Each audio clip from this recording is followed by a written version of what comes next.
Rebonjour amis auditeurs, auditrices, pour ceux qui nous prennent au vol. Vous êtes sur le 91.2 pardon, FM, Radio Campus, la radio de la communauté de l'Université libre de Bruxelles, en compagnie de Sous la bras palabre dans notre émission hebdomadaire. Nous sommes toujours avec Folikwe et Manian autour de Melancodo. Melancodo qui se joue actuellement en Europe, mais coronavirus a bloqué la représentation.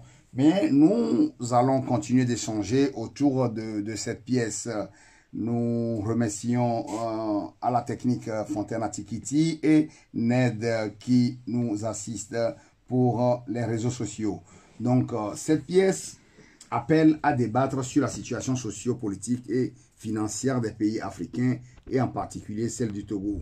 Quel est le ressenti du public?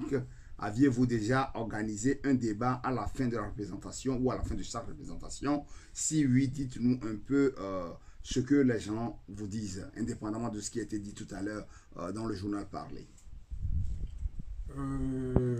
Bonjour. Jusqu'à présent, malheureusement, nous n'avons pas fait de débat après les spectacles.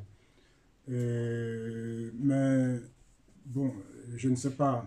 Vous parlez d'économie, si vous pouvez me répéter un peu. Oui, parce qu'aujourd'hui, ce que les grands médias disent en Occident ou à travers le monde, les gens quittent leur pays parce qu'ils n'ont pas mangé, ils n'ont pas de toit, même si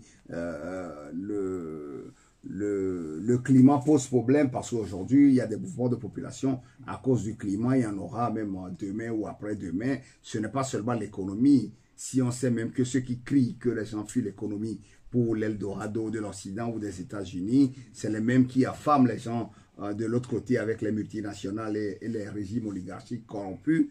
Est-ce que, en présentant cette pièce, Edo, qui quitte son pays parce qu'à un moment donné, il n'en peut plus. Edo, c'est un être fait de chair. Edo, c'est intelligent, qui a des facultés. Mais à un moment donné, il dit, je dois sauver ma peau.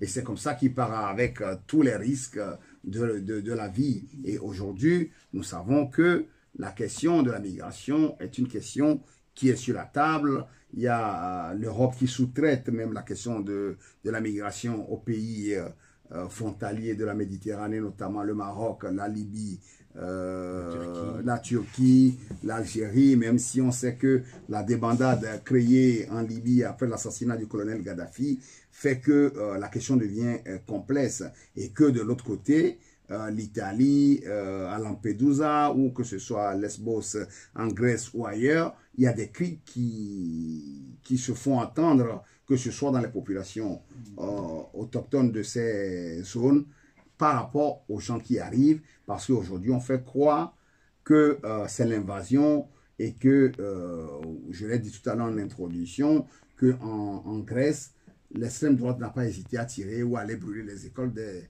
migrants. Lorsque vous présentez Melancodo qui traite de ce sujet, on sait aussi par définition que ce n'est pas vraiment la tasse de thé de tous les chefs d'État de l'Union africaine. Qu'est-ce que la population ressent? Qu'est-ce que la population dit? Manian et puis Folikwe et Manian. Oui, bon, d'emblée, je dirais que même si dans le roman, nous sommes en train de conscientiser les gens à peut-être rester, bien voir la réalité, et je vous assure que les gens, au contraire, ils cherchent toujours à partir. Et la dernière fois, cette histoire de l'autorivisa des États-Unis, je vous assure que quand Donald Trump a dit qu'il faut maintenant avoir les passeports avant de pouvoir jouer à la loterie Visa. Donc, le service des passeports a été pris d'assaut. Il y a eu une longue file, vraiment. Bon, nous, moi, mon passeport avait expiré, donc je devais préparer pour le voyage. Je me suis demandé, mais est-ce que je pourrais avoir mon passeport?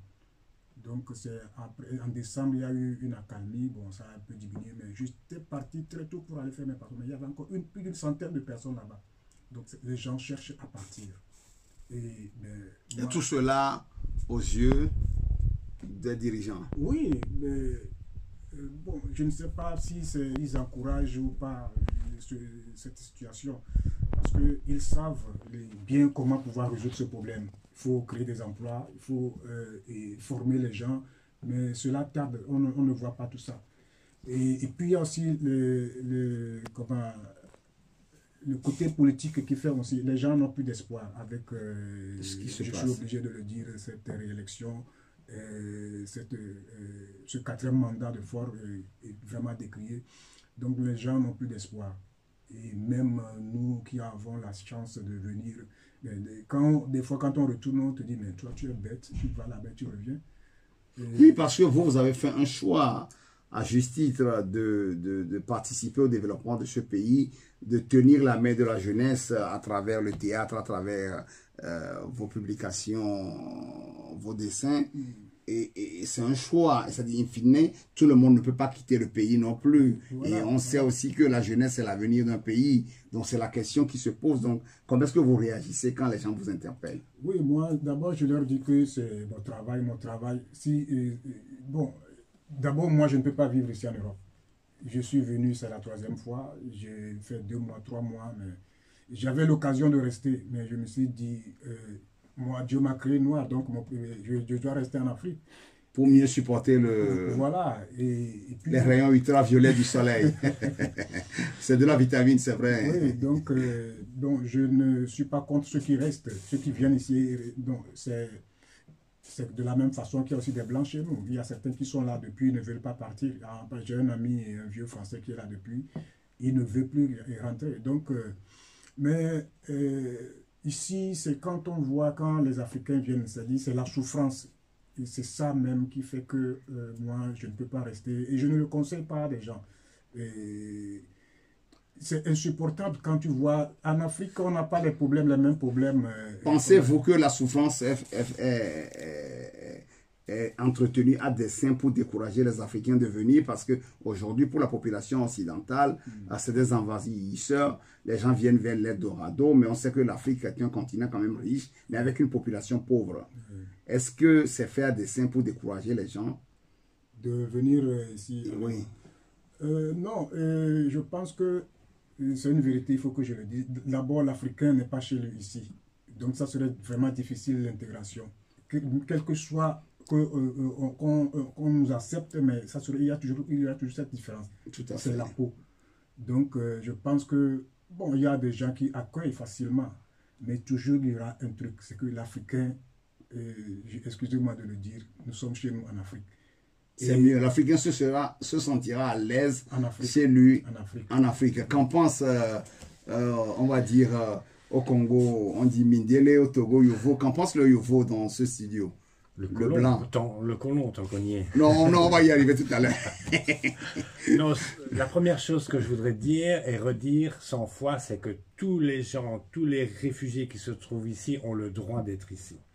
Parce que s'ils sont venus ici, c'est parce qu'il y a des politiques qui sont mises en œuvre par les Occidentaux, par les multinationales, qui font qu'ils se retrouvent dans des situations inextricables et qui sont dans une misère terrible là-bas. Il faut voir ce qui se passe dans la réalité au Togo. Il faut voir que des gens n'ont pas 50 € pour soigner leur enfant qui souffre de palu et l'enfant va mourir dans leurs bras. Ou des enfants qui ont un accident de voiture ou de moto vont se retrouver à l'hôpital sans pouvoir payer le médecin et donc ils vont décéder, quoi. Ça, c'est la première chose. La deuxième chose, effectivement, si les régimes dans ces pays sont abominables et sont des dictatures sanglantes, c'est parce que, effectivement, le soutien, ce sont les Occidentaux qui les ont mis au pouvoir et qui peuvent les défaire comme ils veulent, quoi. Et ça, il faut qu'on soit conscient. Nous, comme Occidental, ou comme Belges, ou comme Français, comme Européens, ce qu'on doit faire, c'est pression sur nos dirigeants pour leur dire cessez de soutenir ces gens-là, quoi.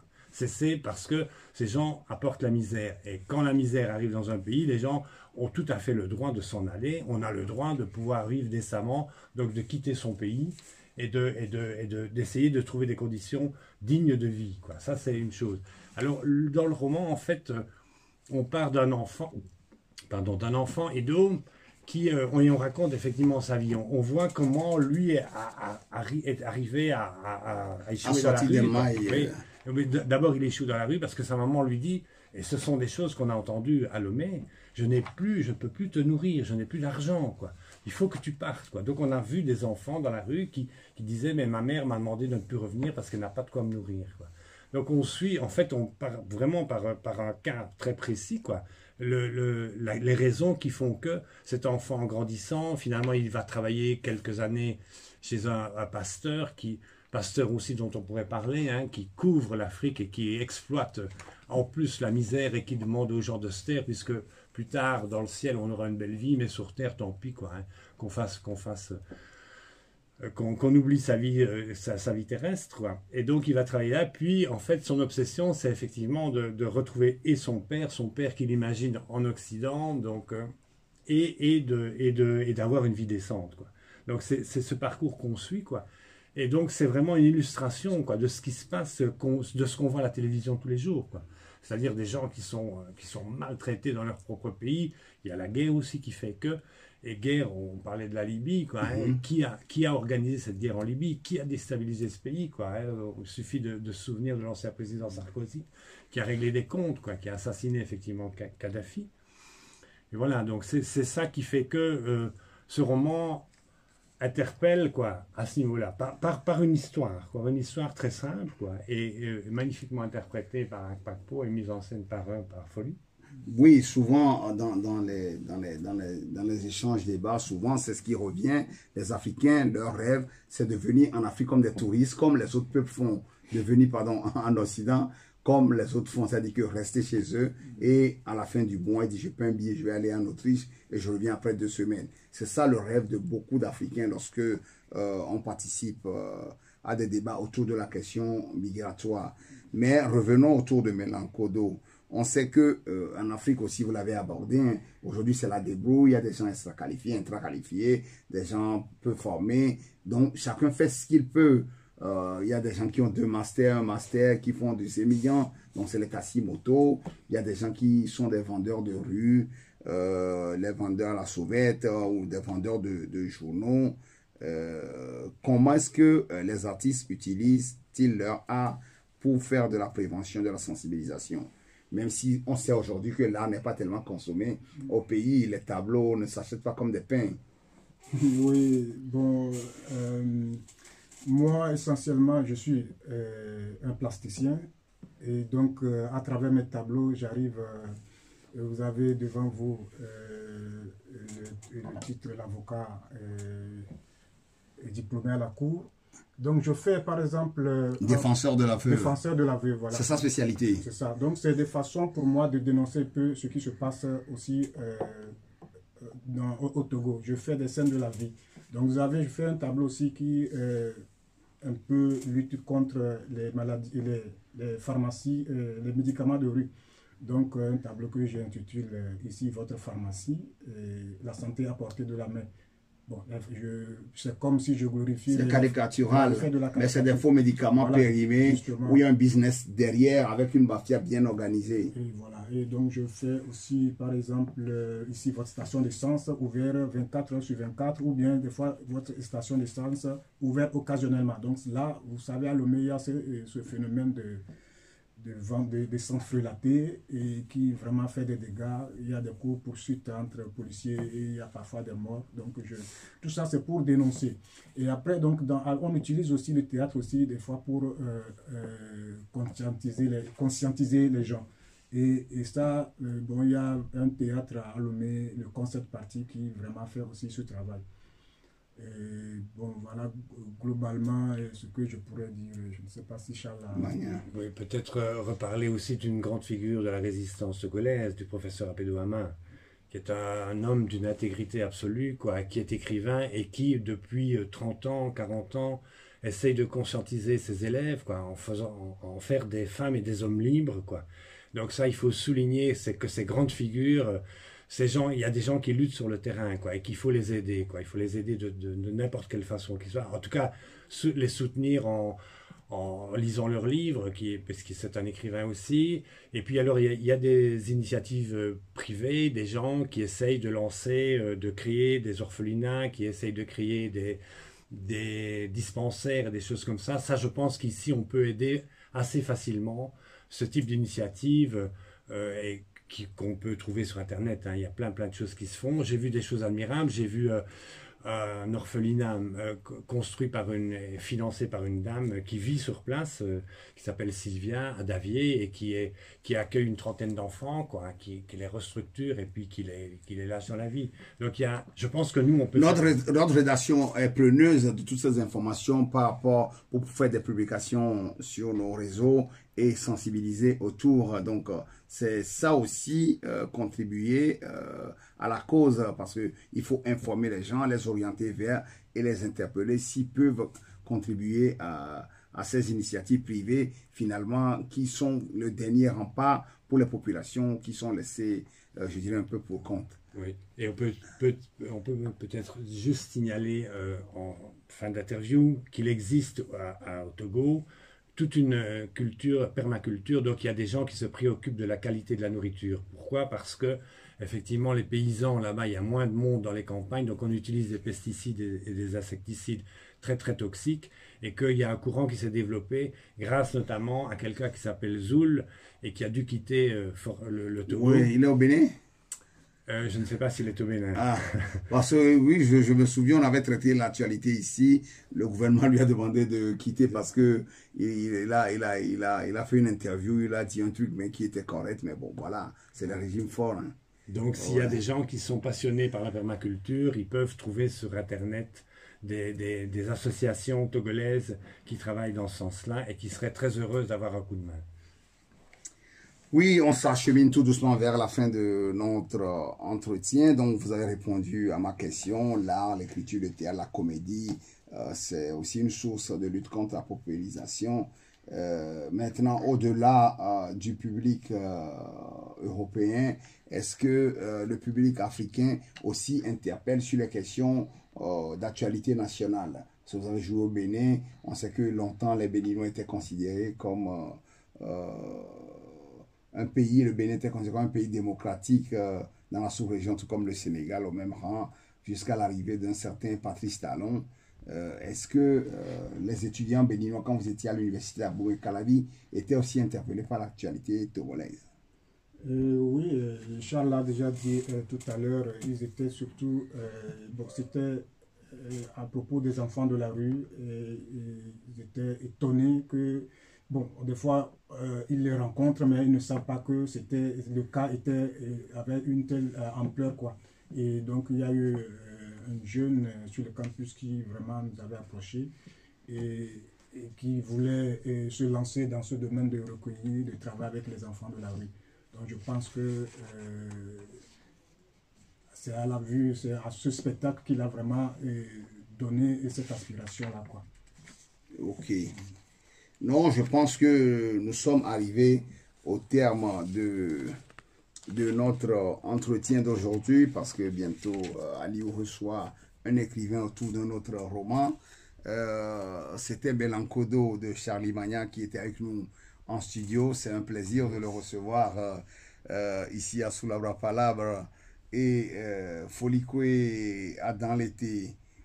Adjano qui était là aussi également metteur en scène pour présenter cette pièce monologue ici à travers l'Europe et sensibiliser, parce qu'aujourd'hui la sensibilisation doit se faire des deux côtés, en Occident tout comme en Afrique.